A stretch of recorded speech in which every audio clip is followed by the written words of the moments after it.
Gave a reading list, we had dialogue and so forth. We've had that 25 years, like TV show, wonderful art exhibition. But Barack Obama said, America is a magical place. I turned to Brother Tavis, I said, this brother going to have a Christopher Columbus experience. Discover America. It's a magical place. Near genocide against indigenous people. Moving borders in Texas and California used to be what? Mexico. How did California get turned in from Mexico to USA? Think they just play bridge?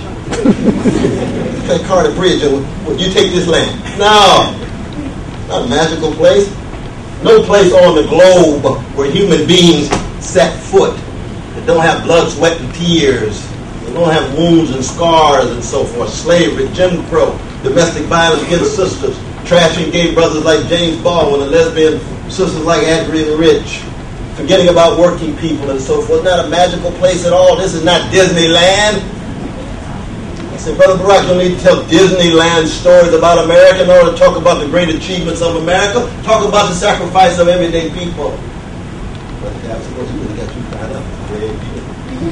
Pass me a little coffee. And so that was my first reaction against the brother. And then I said it on television because I'm on TV a lot. He called me up. He said, why you say that about me? I said it because I believed it. He said, well, let's talk. So we talked. He called us very interesting. We were talking 4.5 hours, non-stop, no commercial. 4.5 hours. And he gave me his view of what he wanted to do. And I told him that I would be a Socratic supporter. Critical support, which means that I did over 60-70 events for him, but I was always throw away his PowerPoints. You know, they give you PowerPoints to read. Jesus, loving free black man. I don't need no PowerPoints. Speak from my soul. This is why I'm supporting him, and I'm going to keep track of it. And if he focuses on poor people, I'm with him. If he turns against poor people, I'm going to criticize him. But I think you ought to vote for him because it's better than Taylor.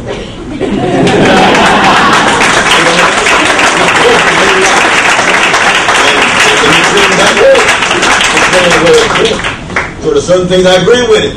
I'm told he gave himself a B+ the other day, right? On Oprah. I think that he's engaging in great inflation. Great policy, B, changing the image of America around the world. A, the economy, not on the dean's list. Unemployment too high, underemployment too high. Treatment of investment bankers, summa cum laude. A+++. I say this out of love for it, bro. We have to correct. Foreign policy, peace prize, war president. Got some tension there. Powerful speech in Oslo. We analyze it, agree, disagree, whatever. But it depends on which policy. But that's true for any president. Now I'm concerned about protection because it got some death threats and assaults and attacks, and a lot of my right-wing brothers and sisters are really just trashing him and demonizing him. I don't like that. I don't like to demonize anybody. I don't care what color they are. And especially with somebody like Barack, he's got a precious wife, he's got 2 precious children, and he's in a wife. So that it's unfinished. This issue diminishment. I think that it's not either or, it's both things. It's both things. We don't have enough justice in our structures and institutions. But at the same time, there's too much self-violation, self-disrespect, self-doubt, self-flagellation. Grab at yourself, wound yourself, and so forth. So that we have to work on both fronts in that regard.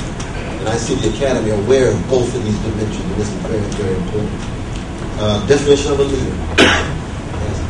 There's different kinds of leaders. Ella Baker was one of the greatest citizens and freedom fighters in the 20th century.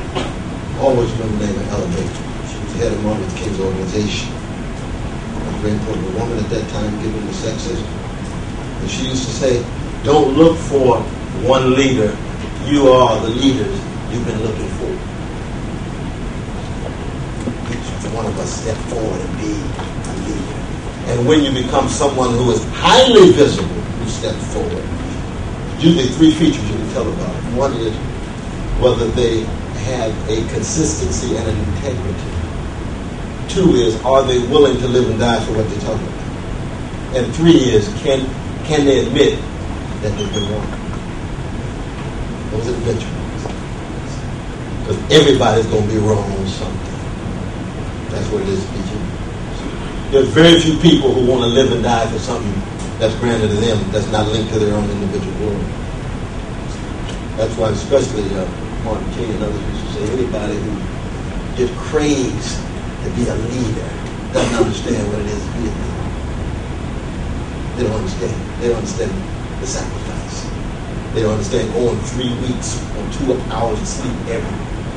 They don't understand trying to explain to their wife and trying to explain to their husband, I love you so. Here's a rose. I haven't seen you in 8 days, but I know you're holding on for me. That's what it is. See that? That's true for a cultural leader. You know what it's like to be B.B. King's wife? Well, they have 350 concerts every year. How many days in a year?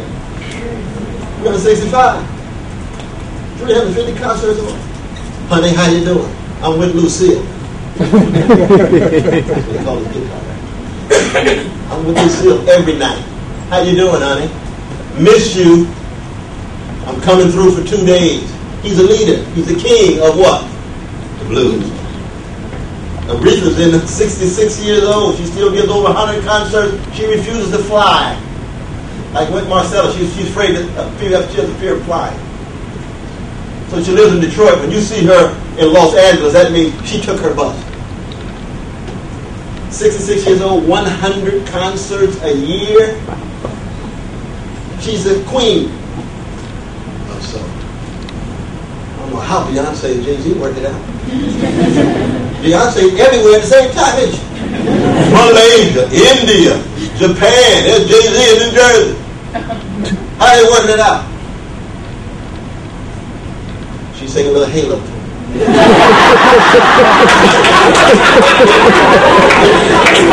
Y'all got to read the message. You got to read this last point. And this is a very important point again. Success and greatness. I want each and every one of you to be highly successful. And success means financial prosperity. I want you to grow the 10 Commandments financially. I want you to have personal security. I want you to have a certain status in society because you've worked hard enough and you carry yourself, you support yourself well enough. But greatness is something else. Greatness is not just financial prosperity, it's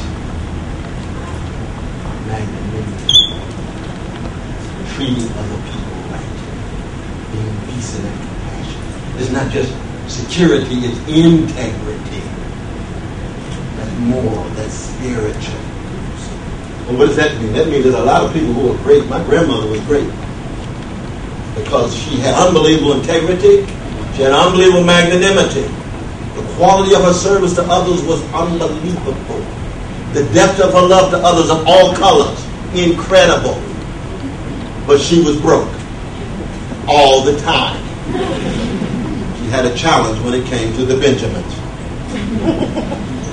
I would have wanted my grandmother to be more successful, but she was great.